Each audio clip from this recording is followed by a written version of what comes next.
So in case 4 of the electrolytic cell, this time we have dilute copper 2 sulfate with carbon electrodes. Okay, so cation ion. So every time we got aqueous solution, we got hydrogen ion and hydroxide ion, and this time we have copper 2 sulfate, that is copper 2 ion and sulfate ion. Okay, so do we have halide? No. Is it metal anode? No. So which one will attract to the positive? Now this is negative charge one, and of course the hydroxide ion will undergo discharge. So you should learn this before. And the one who attract to the negative electron is hydrogen ion or copper 2 ion. Now, but you should consider the previous page, okay? Because copper 2 ion is a stronger oxidizing agent, okay? So how can we understand if we do not get the ECS in our exam paper? Here is try to guess, okay? Now, guess. For the reactivity, copper is less reactive than hydrogen. Well, that's why you cannot put a piece of copper into acid to form hydrogen gas, okay? Because according to the displacement reaction, we do not extract hydrogen with something that is less reactive than hydrogen. Well, that means copper 2 ion will receive electron more readily than hydrogen ion. Now this is very easy for you to guess, because for the less reactive metal, their ion will try to get the electron more readily, okay? That's why copper 2 is a better or stronger oxidizing agent than hydrogen ion, okay? Here is try to figure out the answer, okay? So copper 2 ion will receive electron to form copper, and good. The final result will be,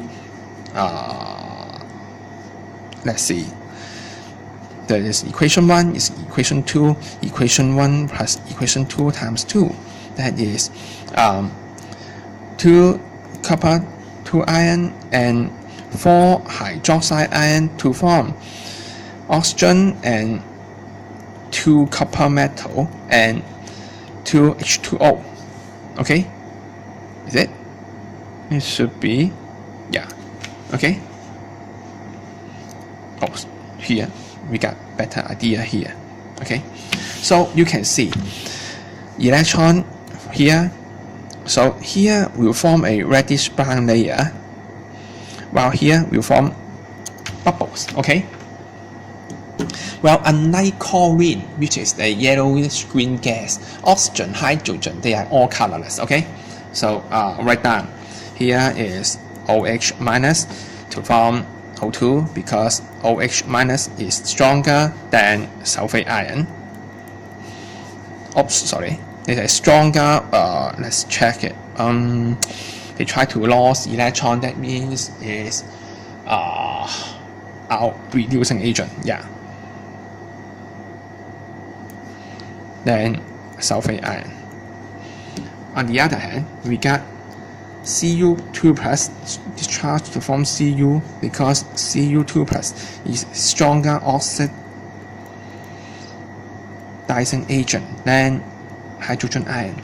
So once again, we try to figure out any ion remains after the reaction. Will be, well, here we consume hydroxide ion, we consume copper 2 ion, only sulfuric acid remains. So sulfuric acid concentration increase because you may say the pH value decrease because water, not water, and copper 2 ion and hydroxide ion are consumed.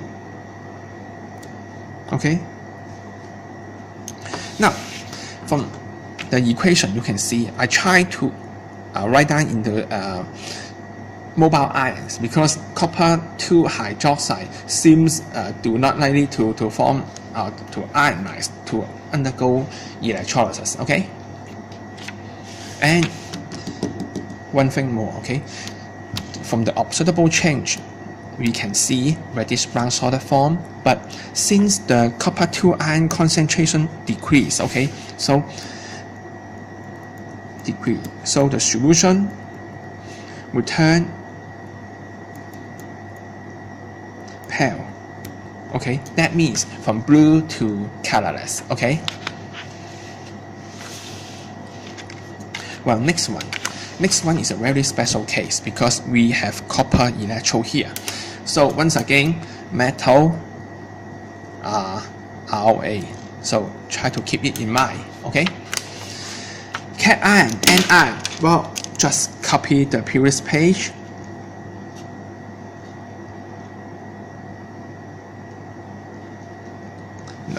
No halide ion, no metal electrode, NO. And so once again, hydroxide ion and sulfate ion will try to move and try to lose electron.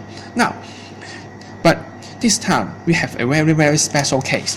Of course, hydroxide ion and sulfate ion are common Ra reducing agent, but don't forget we got a metal here which is a much stronger Ra. So both of them will not undergo reaction. This time we use copper to lose electron. And here, how about the negative electrode? Yes, we got hydrogen ion and copper 2 ion. Okay, but which one will preferentially discharge? Also, okay, once again, copper 2 ion will undergo discharge. Okay, so the result a little bit weird because if you combine equation 1 or equation 2, just nothing had happened, right? Okay, so we try to fill in first. Okay, here is copper is preferentially to discharge to form copper 2 ion because copper is a stronger reducing agent than both hydroxide ion and sulfate ion. Well, on the other hand, simple to form copper because copper 2 ion is a stronger oxidizing agent than hydrogen ion. So the change on electrolyte, well, from the electrolyte, the concentration of remain unchanged because copper 2 ion loss in red, which one? Okay, in negative pole will equals to copper 2 ion form in positive pole or electrode. Okay, that's why first of all the color intensity remain unchanged. Okay, and from here we can see there should be reddish brown solid form and the one will be reduced in size. Okay, well, this is what we call copper refinery, okay, or purification of copper here. So we will talk about it more in page 12. Finally, it's a very special type of electrolytic cell. We will discuss this more in book 6. We use mercury electrode. Okay, so concentrate sodium chloride. So we got hydrogen ion, hydroxide ion, sodium ion, and chloride ion. So of course, yes. Metal anode used, yes. Oh, yes. Oh no, sorry, no. At the positive electrode, so we'll attract both hydroxide ion and chloride ion, and so easy because chloride ion will undergo reaction to form chlorine gas. Okay.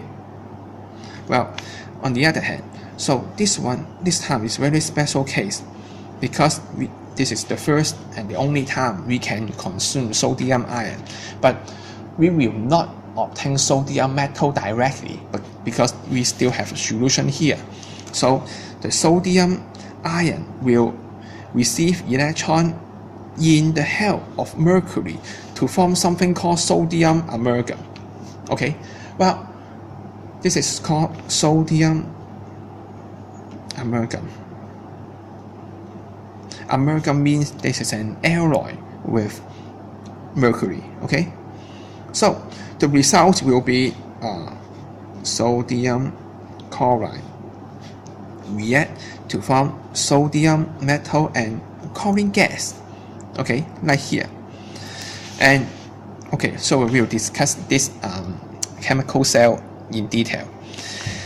This is positive one, so the electron will come from the negative pole to, okay, this is water, this is wire, okay, nothing happened here, to the mercury directly. That means the mercury will try to act as an electrode only in this way, because this is the only area that in contact with the solution. Okay, now, so why we should put a layer of water here?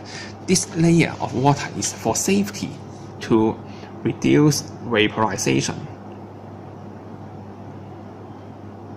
of mercury, because mercury is a toxic metal with very low boiling point. So if they become vapor and we inhale it, it's very dangerous. Okay, a layer of water can stop the mercury from evaporating. Okay, so this time the whole mercury acts as a negative electrode. So here we write down chloride ion discharged to form chlorine, because chloride ion concentration is higher than that of hydroxide ion, and sodium ion to form sodium metal, because its concentration is higher than that of hydrogen ion. Okay, so how can we get the sodium metal back? Well, the answer is no way. Okay, we can only get the sodium amalgam, and the sodium amalgam here shows can react with water, okay, H2O, just like sodium metal react with water. They form sodium hydroxide, they form hydrogen gas, okay, and of course this time they will give you 2 mercury atom in return. That's why the mercury atom can recycle and use again in our cell. Okay, this is good because first of all, mercury is very toxic. The second one, mercury is very expensive, so recycle is a good choice. Okay, and at the end we still cannot obtain sodium metal. So in order to obtain sodium metal, we still need to use the electrolysis of molten ore. Okay, how about change on electrolyte? Yes, the concentration of sodium chloride reduced, because in this time we have consumed sodium ion and chloride ion. Okay, because both sodium ion and chloride ion are consumed during the reaction. Okay, so here we have discussed 6 types of electrolytic cell. So you should remember every one of them.